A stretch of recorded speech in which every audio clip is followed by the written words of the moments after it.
Pagdating sa negosyong pagkain, marami na tayong kababayan na nagtagumpay dyan.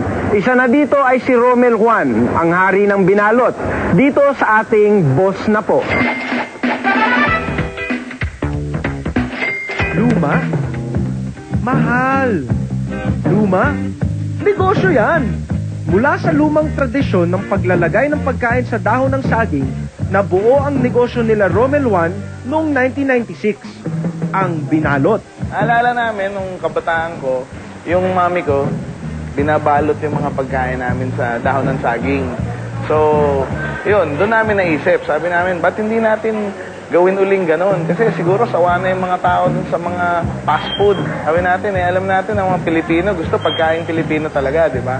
So, let's offer them something new. Back to the basics tayo. Ang negosyong sinimula ni Romel at ng kanyang grupo sa halagang tig sa 10,000 piso ay hindi naging madali. Trial and error ang kanilang naging sitwasyon. Ang tawag namin dati sa sistema namin, ceiling price eh. Titingin kami sa ceiling, mag-iisip kami ng presyo. So yun na yung presyo namin dati. Kuha lang ako ng kuha ng tao nun eh. So yun, tuwan-tuwa ako. Sabi ko, wow, nakakabenta kami ng mga 500 meals, packed meals sa isang araw. Eh tama-tama, pagkuha ko nung financial statement namin, yung income statement namin, kita ko, lugi. Doon kami natuto na hindi pala basta kuha lang ng kuha ng tao. Pero hindi napigil ng ilang pagsubok sa negosyo si Romel. At patuloy pa rin niyang tinulak ang kanyang negosyo. Siguro swerte rin talaga, no? Kasi in terms of acceptability, na-accept ka agad. Siguro maganda yung timing, maganda yung concept, maganda yung produkto. Through the years, nakuha na ng binalot ang kanilang merkado. At ayon kay Romel, ay patuloy pa ang paglaki. Paalala lang ni Romel, di madali ang pagninegosyo, lalo pa kung startup ka.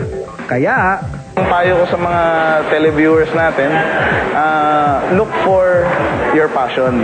Kumbaga, sabi nga nila, ano ba yung passion? If you find yourself waking up early in the morning, na excited pumunta dun sa trabaho mo, that's your passion. Pag once ma-decide mo magnegosyo, go for it. Ako po si Ami Perez. At ako naman po si Chase Tino. Kita-kits ulit tayo bukas alas 8:30 ng umaga dito sa ABS-CBN sa programang Gabay Ninyo sa Kabuhayang Swak na Swak.